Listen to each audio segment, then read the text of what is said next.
Hadirin sekalian, baik kita akan langsung memulai debat sesi pertama dengan mendengarkan visi, misi, dan program kerja masing-masing calon presiden. Ya, Andro dan pemirsa, jika pada debat sebelumnya diawali dari kandidat nomor urut 1, di debat kali ini akan dimulai dari kandidat nomor urut 2. Kami persilakan calon presiden nomor urut 2, Bapak Prabowo Subianto untuk menyampaikan visi, misi, dan program kerja.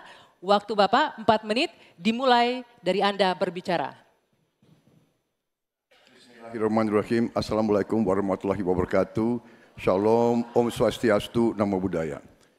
Saudara-saudara sekalian, Prabowo Gibran memiliki rencana besar yang kita beri nama Strategi Transformasi Bangsa. Inti daripada strategi ini tentunya adalah meningkatkan kemakmuran bangsa Indonesia dan terutama memperbaiki kualitas hidup manusia Indonesia, seluruh rakyat Indonesia. Salah satu proyek strategis kita intinya adalah memberi makan bergizi untuk seluruh anak-anak Indonesia, termasuk yang masih dalam kandungan ibunya. Dan selama sekolah sampai dari usia dini sampai dewasa. Ini akan mengatasi angka kematian ibu waktu lahir. Ini akan mengatasi kurang gizi anak, stunting. Ini akan menghilangkan kemiskinan ekstrim. Ini akan menyerap semua hasil panen para petani dan nelayan. Ini akan meningkatkan pertumbuhan ekonomi kita. Minimal sekitar 1,5 sampai 2%. Dengan demikian kita mengatasi masalah-masalah fundamental dalam memperbaiki kualitas hidup rakyat Indonesia menuju kepada menghilangkan kemiskinan dari bumi Indonesia. Di bidang kesehatan, kami akan membangun rumah sakit modern di setiap kabupaten dan kota. Dan puskesmas modern di setiap desa di seluruh Indonesia. Kami akan segera mempercepat mengatasi kekurangan dokter di Indonesia. Kita kekurangan sekitar 140.000 dokter. Dan itu akan kita segera atasi dengan cara kita akan menambah fakultas kedokteran di Indonesia. Dari yang sekarang 92, kita akan membangun 300 fakultas kedokteran. Kita juga akan mengirim 10.000 anak-anak pinter. Dari SMA, lulusan SMA, kita akan beri beasiswa ke luar negeri untuk belajar kedokteran. Dan 10.000 lagi untuk belajar sains, teknologi, engineering, dan matematik, kimia, biologi, dan fisika. Itu kita rebut teknologi, kita rebut sains. Saudara-saudara sekalian, kita juga akan membangun 3 juta rumah untuk mereka yang belum punya rumah. 1 juta di pedesaan, 1 juta di pesisir, 1 juta di perkotaan. Saudara-saudara sekalian, kita yakin bahwa pendidikan strategis. Kita harus memperbaiki gaji guru, termasuk gaji honorer. Meningkatkan kompetensi guru. Kita harus memberi pelatihan-pelatihan, penataran-penataran. Dan juga seluruh penyelenggara negara, ASN, TNI, Polri, penyuluh-penyuluh pertanian di mana-mana harus kita perbaiki gajinya sehingga kualitas hidup mereka akan baik, sehingga mereka bisa memberi pelayanan kepada rakyat dengan sebaik-baiknya. Saudara-saudara sekalian, itu beberapa program unggulan kami dalam rangka strategi transformasi bangsa. Kita tidak hanya sekedar mau pembangunan, kita mau transformasi bangsa kita di atas landasan ekonomi yang sudah dibangun oleh Presiden Joko Widodo dan presiden-presiden sebelumnya. Saudara-saudara sekalian, demikian pemikiran kami. Kami yakin kami akan melaksanakan itu dan kami akan mencapai Indonesia Emas 2045. Terima kasih. Wassalamualaikum warahmatullahi wabarakatuh. Selanjutnya, calon presiden nomor urut 3, Bapak Ganjar Pranowo untuk memaparkan visi, misi, dan program kerja. Waktu Bapak 4 menit dimulai saat Bapak berbicara. Silakan. Assalamualaikum warahmatullahi wabarakatuh. Selamat sore, salam sejahtera untuk kita semuanya. Om Swastiastu, Namo Buddhaya, Shalom, Rahayu. Membangun Indonesia yang beradab, kita mulai dari 3 bagian. Kita punya kepribadian dalam kebudayaan dan itu mesti masuk di dalam jiwa insan Indonesia. Dan tentu saja kesehatan menjadi yang pertama. Preventif adalah sesuatu yang paling bagus. Kita olahraga, makan sehat, dan itu akan membantu dalam politik kesehatan kita akan jauh lebih baik.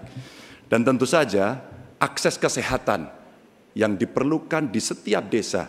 Kenapa Ganjar Mahfud membuat 1 desa, 1 vaskes, 1 nakes? Karena kami ingin mereka mendapatkan yang terbaik. Dan kemudian ibu, anak, lansia, disabilitas, masyarakat adat akan mendapatkan peran yang sama di dalam layanan-layanan kesehatan, di mana di daerah-daerah terisolir mereka membutuhkan akses ini dengan sangat bagus.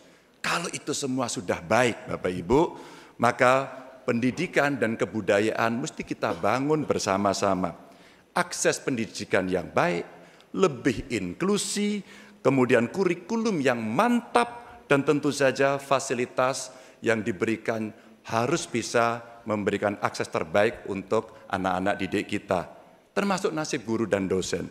Kalaulah kemudian ini bisa berjalan dengan baik, maka perempuan muda dari Jogja, Mbak Kalis namanya, menyampaikan, Pak Ganjar, perhatikan mereka yang selama ini terpinggirkan. Ada 2 yang utama, kelompok perempuan, dan yang kedua adalah penyandang disabilitas. Tolong betul agar sekolah makin inklusi dan mereka tidak mendapatkan perlakuan yang diskriminatif. Setelah itulah kemudian baru mereka bekerja. Dan tentu saja keterampilan yang dia dapatkan melalui pendidikan yang baik, ini akan mendorong atau bisa merespon lapangan kerja yang sangat terbuka dan upah buruh yang baik. Sehingga kawan-kawan buruh kemarin bertemu dengan saya, tolong Pak, segera review Undang-Undang Cipta Kerja. Karena ini yang perlu mendapatkan keseimbangan dengan nasib kami. Dan tentu saja pembangunan ini harus berorientasi kepada SDM atau manusia. Budi pekerti yang baik, sopan, toleran, tidak atigang, atigung, atikuno, sehingga mereka menjadi manusia yang lengkap. Ini bisa berjalan dengan cepat kalau digitalisasi kita lakukan.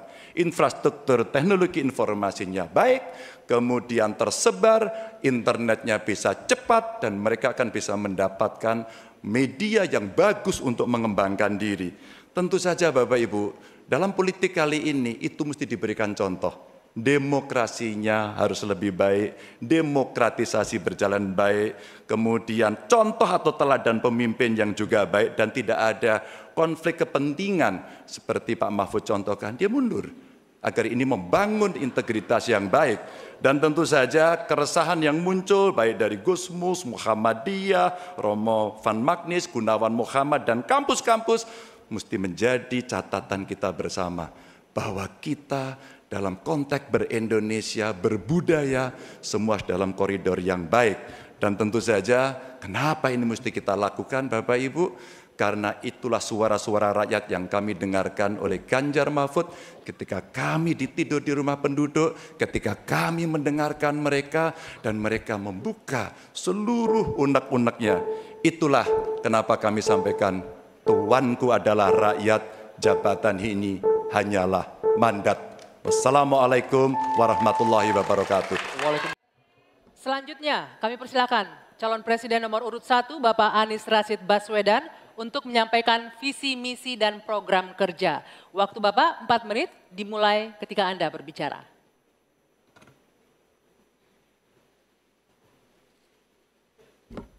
Assalamualaikum warahmatullahi wabarakatuh. Selamat malam, salam sejahtera untuk kita semua. Ibu, Bapak, saudara-saudara sebangsa setanah air yang sangat saya cintai.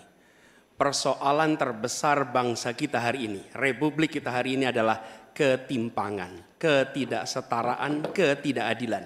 Ketimpangan antara Jakarta dan luar Jakarta, Jawa, luar Jawa, kaya, miskin, desa, kota, pendidikan umum, pendidikan agama, pendidikan kejuruan, dan pendidikan teknis. Ini semua adalah ketimpangan yang hari ini menjadi fenomena membahayakan bagi republik ini. Bahkan di bidang perekonomian, segelintir orang menguasai sebagian besar perekonomian kita. Ketika Republik ini didirikan, para pendirinya 60-an orang anggota BPUPKI, mereka adalah orang-orang terdidik, mereka adalah kaum yang privilege, tapi mereka mendirikan Republik untuk semua, bukan mendirikan Republik untuk kepentingan dirinya, golongannya, ataupun keluarganya. Mereka mendirikan ini untuk semuanya. Kekuasaan yang dibangun untuk memberikan kesempatan kepada semua. Sekarang kita jauh dari cita-cita Republik ini. Ketika para pendiri itu kaum intelektual, mereka memilih berjuang di jalur politik. Saya berangkat sebagai pengajar, mendapat panggilan tugas di wilayah politik. Kami akan membawa gagasan pendiri Republik untuk kembali mewarnai Republik ini. Untuk bisa mengarahkan Republik ke depan agar kembali pada format awal. Apa masalah hari ini? 45 juta orang belum bekerja dengan layak. Bicara jaminan sosial, lebih dari 70 juta orang tidak punya jaminan sosial. Bicara pendidikan, jauh dari kota, terpencil, masa depan jadi suram. Kemampuan tinggi, kesempatan tidak ada. Sangat frustrasi melihatnya. Kesehatan mental, kekerasan seksual, lebih 15 juta orang jadi korban. Ini problem-problem yang tidak menjadi kepedulian segelintir elit. Ini adalah kepedulian rakyat kebanyakan. Karena itu dalam perjalanan kami 1 tahun, kami menemukan jutaan rakyat yang berbondong-bondong menginginkan perubahan.